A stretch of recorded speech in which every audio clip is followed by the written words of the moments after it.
पान खाला मुन्नी खयर नहीं बा, तनी बोल बतियाला बयर नहीं बा। 3:30 बजे 3:30 बजे मुन्नी जरूर मिलना।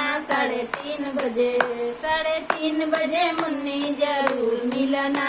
3:30 बजे अरे पान खाला मुन्नी खयर नहीं बा, तनी बोल बतियाला बयर नहीं बा।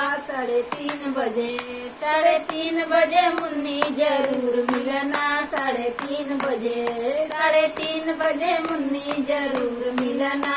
3:30 बजे अरे समधी का बहिना जानी बाजारे, यार मिलेला दिलदार मिलेला, कैसे जिया सोवन के बतार मिलेला। 3:30 बजे 3:30 बजे मुन्नी जरूर मिलना।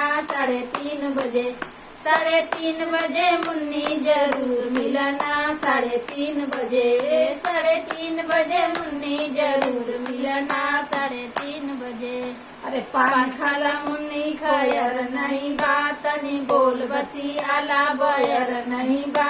3:30 बजे 3:30 बजे मुन्नी जरूर मिलना। 3:30 बजे 3:30 बजे मुन्नी जरूर मिलना। 3:30 बजे अरे बसरू का बहिना जानी बाजारे, यार मिलेला दिलदार मिलेला, उनके से जिया सोवन के भतार मिलेला। 3:30 बजे 3:30 बजे मुन्नी जरूर मिलना। 3:30 बजे 3:30 बजे मुन्नी जरूर मिलना।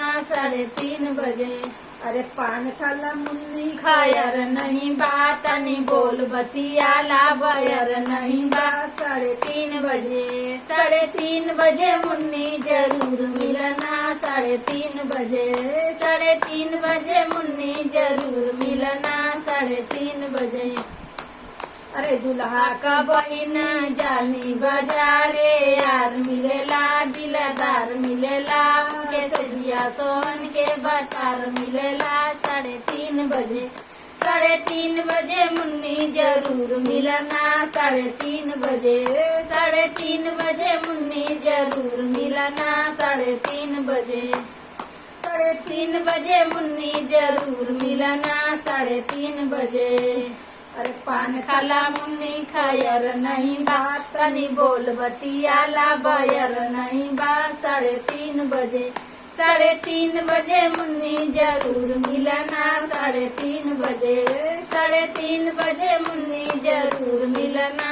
3:30 बजे अरे देवरू का बहिना जाली बाजारे, यार मिलेला दिलदार मिलेला, उनके से जिया सोवन के बतार मिलेला। 3:30 बजे 3:30 बजे मुन्नी जरूर मिलना। 3:30 बजे 3:30 बजे मुन्नी जरूर मिलना।